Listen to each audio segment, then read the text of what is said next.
Today on the channel is a return to the Kyle Peterson Top 5, and today I got Mattel in my crosshairs as I'm counting down my top 5 issues with WWE Mattel. And the spirit of Ultimate Warrior will run forever!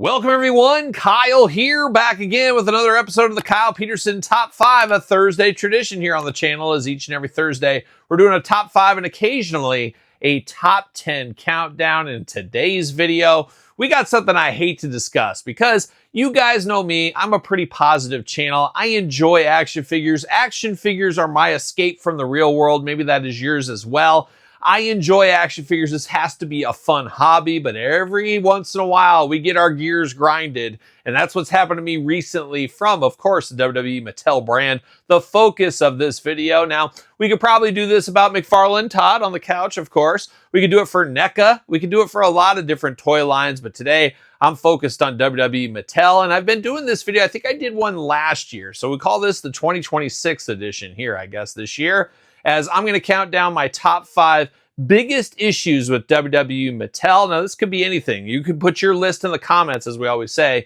but it could be distribution, quality control. You're going to hear a lot of that in this video here. Maybe it's character selection. Maybe it's something else. Now, you got to always put your business hat on with these things as well. If you're going to say the character selection, too much of the same old, well, Mattel can only produce who WWE allows them to produce. They can only do contracted people, so you got to remember that. You got to try to take the emotions out of things. It's hard, and I'm going to bring them into things in this video here. But as we always do with these top 5 lists, we're going to start at number 5, work our way to number 1. Number 1 being my number 1 issue with the WWE Mattel brand here as we sit in 2026. And as usual, my list, you put your list in the comments below. Guess what? My list can be 100% right. Your list can be 100% right. But my friend Dory Funk Jr. is what spurred this video for me here. This is the reason I'm making this one, because I'm still beat up and devastated about this. I've been screaming for a Dory Funk Jr. figure for so many years. I finally get to build a figure. I got 2 right feet. Oh my gosh, 2 right feet on this one. I got staining on the shoulders. He doesn't even have a shirt. And then I got a broken torso on him where it came cracked and broken out. Just the worst luck ever. That's some quality control issues. But I will say, I'm going to put the asterisk in here. Obviously, Mattel doesn't want these issues. It's just quality control issues you're going to have. Is obviously things are more expensive than ever. People in the factory is more expensive than ever. There's always cost-cutting measures going. Maybe it's cheaper plastic being used. I'm not exactly sure. But there's always going to be issues like this. Obviously, Mattel doesn't want them to be. But here we are, live and in person. They are happening. But with anything that is mass-produced, there's always going to be some issues. And I'm sure more people have perfect Build-A-Figure Dory Funk Jr.'s than damaged ones like I do. So you always got to throw that asterisk in there. But it doesn't mean these things don't happen. Case in point here. But without further ado, let's kick it off at number 5. The countdown begins at number 5. And this one is for my Min On Card people out there. Can I get a whoop whoop? Yep, I've been hanging out with the ICP too much lately here, but we got Min On Card collectors that watch this channel. Some people collect Min On Card and they say, Kyle, I watch your channel to see what it is loose, but I'm a Min On Card guy. And guess what? I'm a Min On Card guy at heart as well. I love little artwork, the wall covered with figures like my Classic Superstars room. If I could, I would be Min On Card on everything, but I collect too much stuff. I buy too many figures. I can't be Min On Card, and I enjoy both styles, but I think if I had to choose, I'd be a Min On Card guy. But once again, I'd have to live in a super mansion or something. But maybe one day, Todd starts sharing some of that money. But this one at number 5, that's for you Min On Card guys and you gals out there. I know those gals love it, Min On Card. But number 5, my biggest issue with Mattel comes with their brittle packaging. As of course, everything has went up. Prices on everything, including apparently cardboard, as they have really cheapened up on the packaging. Now, taking that business step back, the majority of people are going to unbox their figures. Not everybody's going to keep Min On Card, but man, if you're a Min On Card collector, you're living in some of the most difficult times ever. The corners get dinged and damaged, bent over. Don't even start being a WWE main event on card collector, because the boxes, they're already damaged inside of the shipper box from Mattel in pretty much every series. Go to your Walmarts and Targets. They're all creased on the top. It's just a thing. So if you're a mint on card collector, you want to support Mattel, WWE lines, any of the lines as a mint on card collector, good luck, because they're going to be dinged and damaged because the cardboard is so thin, it is so brittle. And then you got Walmart employees, Target employees, whatever. Do they care about putting them on the pegs? No, they don't. So you got a chance of damage right there. Obviously, ordering online from Amazon, Target, Walmart, guess what? You're probably going to get in a bubble mailer. You're going to get that going on. It's just extremely tough. Now, Ringside Collectibles, good friends of the channel, use code Kyle, save 10%. They try their best to ship stuff as minty as possible, but even that point, it's tough. Things move around. You never know what that post office worker is going to be doing. Extremely, extremely difficult to get mint on card specimens for these figures. And don't even try to get unpunched. That's like me, Todd McFarlane, with the Superstars line.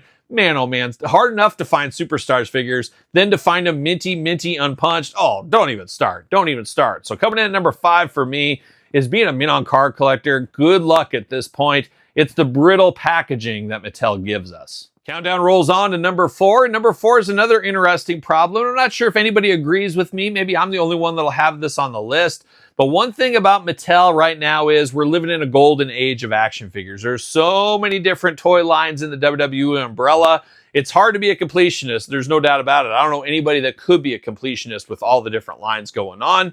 But I will say one of my biggest issues with WWE Mattel brand in 2026 is too much product too soon. I think they need to dial it back a little bit. But now, do I think that'll happen? No, because they want to fulfill Target, Walmart, Amazon, all points in between. It's about the money. You got to take the business hat on, and you got to take that business step back as well. So they're not going to turn down any sales. It's about making money. But for a lot of people, there's too much product. And let's say you live out in a rural area. You live out in the middle of Oklahoma. Shout out to Oklahoma, of course.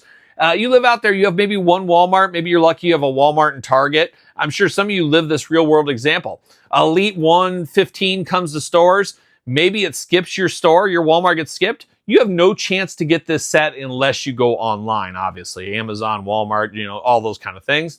But if you're somebody that only buys at retail, there's too much product coming. You miss 115, you might get number 117 as your next time you get Mattel Elites on your store pegs. There is too much product. And then you add Superstars line, Main Event, Ultimates, Knuckle Crunchers, Superstars, Monday Night Wars, Legends line, Ultimate Legends line, Amazon exclusive, Ringside collectible exclusive, and all points in between. I'm sure I missed something in there. There is too much product to keep track of. And I can hear somebody saying you don't have to be a completionist. You don't have to be.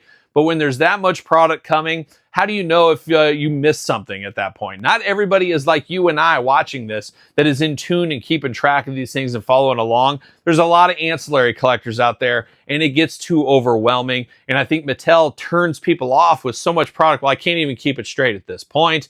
So you got to vote with your wallet. You got to decide those kind of things.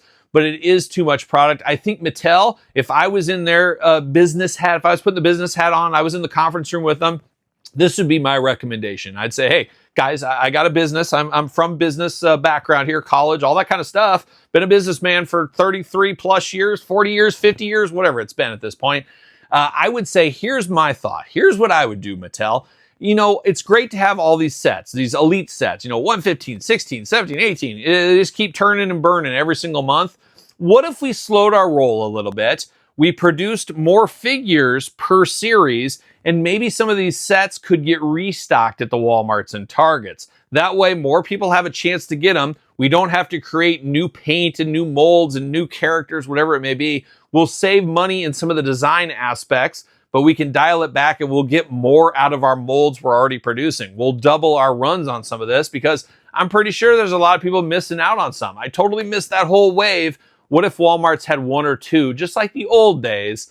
That would be something interesting. I think that's what Mattel needs to get back to.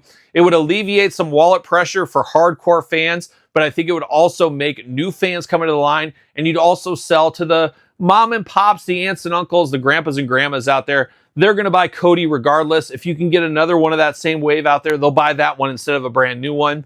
You don't need this many Codys. So I think there's an opportunity there for Mattel to really dial in on the distribution and really dial in on the assortments. I think there's an opportunity, and I think it would make them more money in the long run.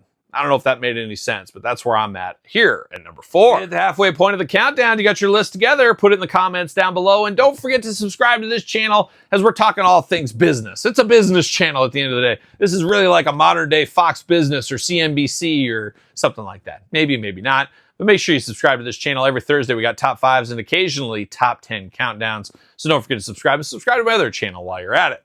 But here we are at number 3 on the countdown, and very hit and miss on this one. But man, when it hits, it just ruins everything. That's for sure. What are we talking about at number 3? My biggest issue at number 3 is Mattel paint jobs. We've had some extremely sloppy paint. We've had rogue paint on arms, on feet, on shoes, in hair. Rockabilly I just unboxed. He's got extra black in his hair. I don't know how that even happens. Dory Funk Jr. we mentioned earlier. He's got staining and extra. It looks like it's either staining or it's paint. I'm not sure. I think staining. We've had some issues with that, and we've had really ups and downs, like a lot of the quality issues with Mattel. I remember during the height of COVID, there was R-Truth, finally his return to figures, whatever wave that was. I don't know, 104, 15, 110, whatever. That whole line was plagued by paint issues. They're not as bad as a whole line, but man, when they hit, they really hit. And in this new world where everything seemingly is ordered online for a lot of stuff, you can't look over the figure at the shelf and say, okay, this looks good. I like the paint apps. The eyes are lined up, etc. You don't have that luxury. You got to depend on Ringside, Amazon, Target, Walmart fulfilling these orders to you. And guess what? They're not looking at any of that kind of stuff for us, unfortunately. So that is a huge, huge issue, is the paint applications. Hit and miss, like all quality control issues, as I said earlier. Your mileage may vary, but man, it's been pretty rough as of late. Number 3 for me is going to be paint issues. Closer and closer to the top spot, we're at the number 2, and I'll tell you what, there's a thin line between number 2 and number 1. You ask me a week later, maybe they'll flip-flop spots. So really A and B really here, 1 and 2, I guess, but very close between the two. It really depends on maybe the last figure I did unbox. But as of right now, number 2 is sticking hard right here, and it's an issue I've talked about. I've even coined the phrase on the internet as the Vietnam legs. Of course, you got the Vietnam bounce back. We know all about the Vietnam bounce back. Got Dusty Rhodes here to demonstrate. Leg doesn't go up hardly at all, then bounces right back like a Hasbro action feature once upon a time.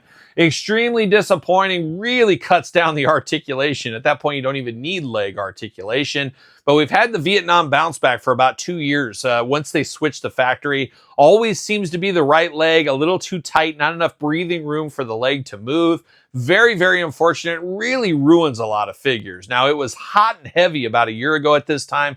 Every figure seemingly had the Vietnam legs. It isn't as bad as it once was. That's why it went to number 2 for me this go around. But man, is it frustrating when you get a figure you've been just dying for. And recently on the channel, Monday Night Wars Ultimate Warrior came in with that. Man, it just hurt my feelings is really what it did. But it's just so disappointing when you got a figure you've been looking forward to and you got the Vietnam legs. Now, not every figure has it. It seems your mileage may vary, but I think we've all had that over the last couple of years on a couple of figures, depending how many figures you buy. It's hard to miss out on that one, unfortunately. But man, it's been the bane of my existence. It's still here. It's not as bad as it once was, but man, it's still around. Vietnam legs and the Vietnam bounce back come in at number 2, which means there can only be one. What is my number 1 issue with WWE Mattel figures as of right now? Well, stay tuned. Here we go. We're at the top spot. My number 1 issue as we sit right here in 2026 with WWE Mattel wrestling figures. As usual, put your list in the comments down below. Put them in order. That's the hard part. That's the fun part. And I'm very anxious to see everybody else's list. If it's similar to mine or different, let me know in the comments. And while you're here, check out Patreon, check out YouTube channel memberships. You get early access to both my YouTube channels and my podcast videos early, and it's your best way to support the channel. All the hard work, of course, we do over here. And when I say we, I mean me, not Todd on the couch there. But here we are at number 1. My number 1 issue with WWE Mattel figures here in 2026. As I said, number 1 and number 2, very close together. A thin line between these. But as of late, this one has really been deep in my craw, dare I say, grinding my gears. What are we talking about? Well, I've got a friend here to demonstrate. It's the brand new Ultimate Edition Kane. You're probably saying, Kyle, it's the super loose waist. Look at this. This is a quality issue. Now, I haven't experienced this. This is my first time with this one. I am hoping this does not continue, but look at this cane, how loose this is. It's frog style is what this is. Super, super loose ab crunch. So loose, he just leans over to the side. I don't know. I haven't heard or seen of anybody else having this issue. If you have this issue, let me know in the comments. But I'm hoping this doesn't make the list next time because this is super annoying. Just terrible. It reminds me of a worn out Jakks Deluxe aggression figure is what it honestly reminds me of. But that's not the issue I have right here. It's an issue that I talk about on the channel, but I don't talk about it enough because I don't find it out till later when I'm doing the glamour shots. And I'm not going to do cut-ins on all that kind of stuff. But what it is right here is this right hand in this instance here. We're going to pick on Kane. We're going to pick on his right hands. You remove the hand. Of course, we got interchangeable hands. Love interchangeable hands. You got the second hand here. You plug that in. But more times than not, as of late, tell me if you're experiencing this, that second hand is extremely loose. It just flops in there. It rolls around. It's all over the place. It does not stand still and hard and the way you want it to be as far as a hand. Instead, it's just loose. So all of a sudden you pose him and his hand's upside down in some goofy, weird position. I have seen this more and more with elites, ultimates, and main events over the last 6 months. That's why it's jumped above the Vietnam legs because it's almost every single figure that's having these super, super loose hands. So I'm not sure exactly how that is going. Obviously, they need to be a little thicker on the peg, and I'm sure they're saying we don't want to make them too thick. They'll break. I'm sure, but it goes to quality control once again, and it's happening enough that it is being very noticed by me and probably you as well. So what you end up having, this hand doesn't work. You got to put the original hand back in there. So I'm hoping they can dial that in. I'm hoping they can figure that one out. Now, I can tell you right now, Mattel's going to say, don't email me. Don't email Steve and Bill and Robert. That doesn't get anywhere, as we know that. You know, they follow, they pay attention to this stuff. But if you have these issues, you got to contact Mattel on their website. You got to fill out the forms and all of that.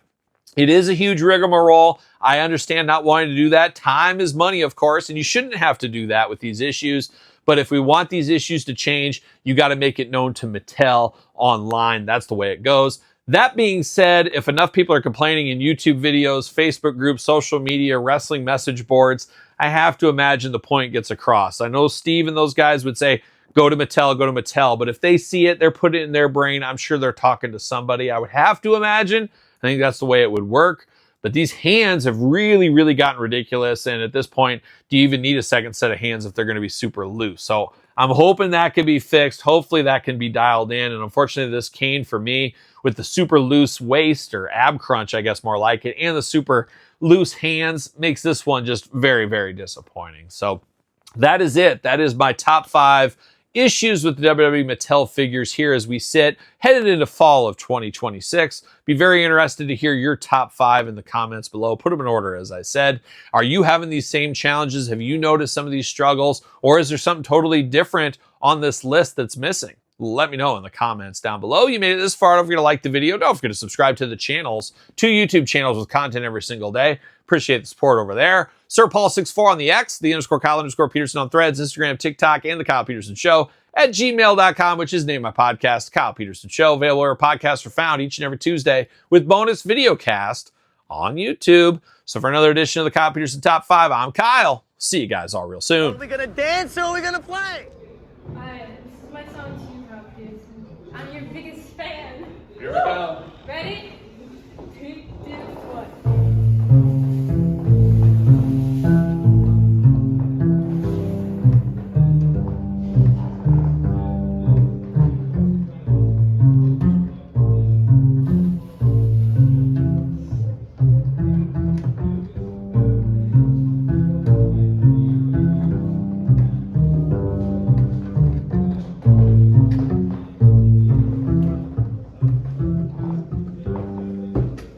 Yeah!